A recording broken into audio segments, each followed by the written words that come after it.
Welcome, my friends, to Skull Lantern Theater. Let's begin.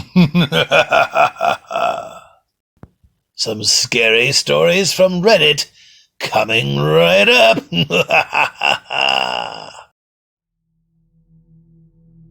This story is from the subreddit Horror Story, and it is entitled The Witch of Willow Creek. In the small town of Willow Creek, nestled deep in the Appalachian Mountains, there was a legend that had been passed down for generations. The legend spoke of a witch who had lived in the town centuries ago and who had been burned at the stake by the townspeople for practicing dark magic. But as the years passed, the townspeople began to realize that the witch's spirit still lingered, haunting the woods around Willow Creek and seeking revenge on those who had wronged her. One day, a group of teenagers decided to venture into the woods to explore the area where the witch was said to have lived. They were skeptical of the legend and saw it as nothing more than a silly story to scare children. Little did they know that they were about to experience the terrifying power of the witch for themselves.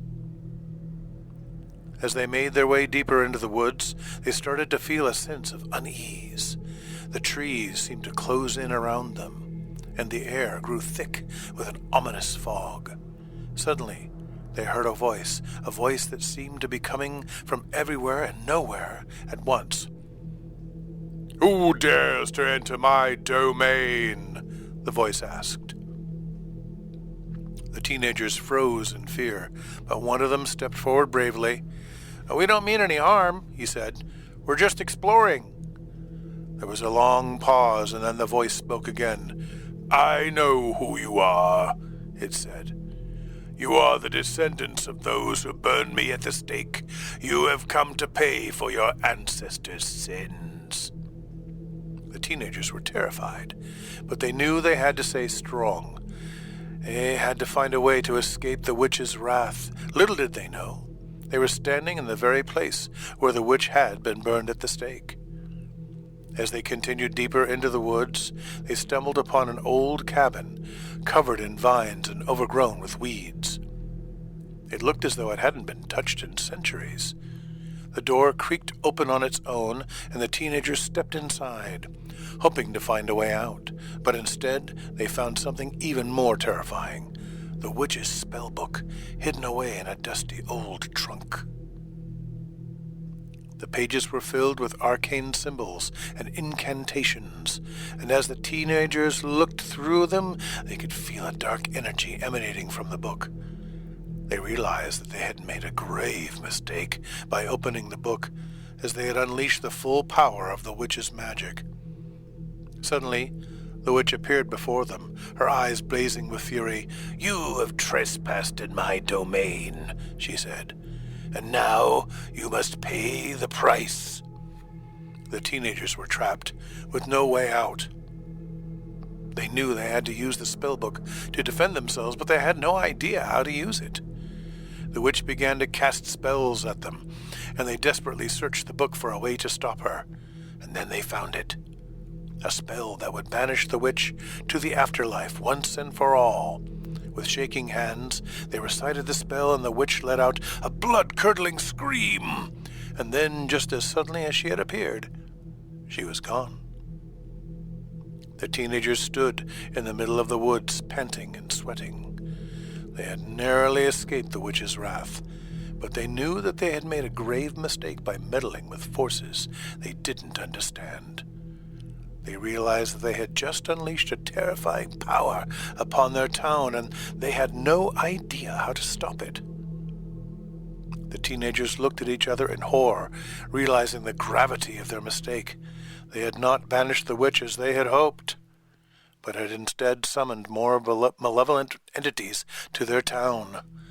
They had been so focused on getting revenge on the witch that they had ignored the warning signs. The strange symbols they had found in the abandoned house had seemed like an easy solution, a way to get rid of their tormentor once and for all, but now they realized that they had no control over what they had unleashed.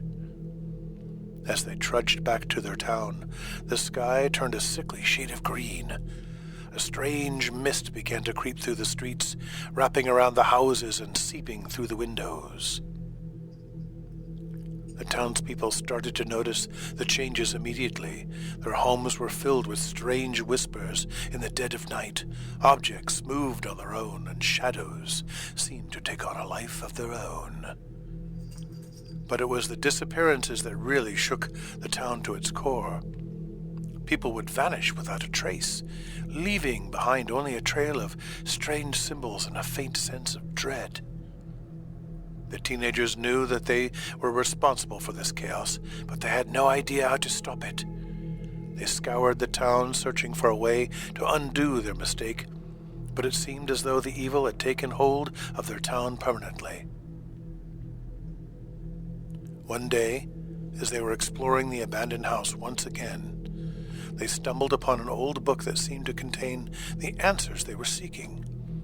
It was filled with arcane symbols and incantations, and they realized that it was the key to breaking the curse that they had unleashed.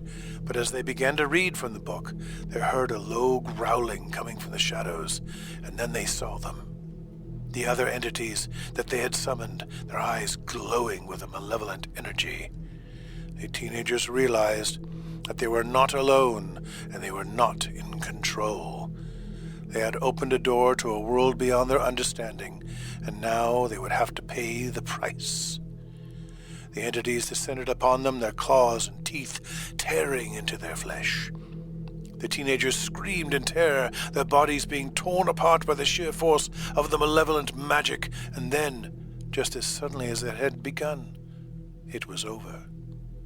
The entities disappeared, leaving behind nothing but the quiet of the abandoned house. The town of Willow Creek was never the same after that day. The disappearances continued, and the whispers in the night grew louder. The town was forever haunted by the darkness that the teenagers had unleashed, a reminder that sometimes the greatest evil is not that which we seek, but that which we unwittingly summon. We'll see you next time, my friends, for we are all just stories, written in flesh and blood.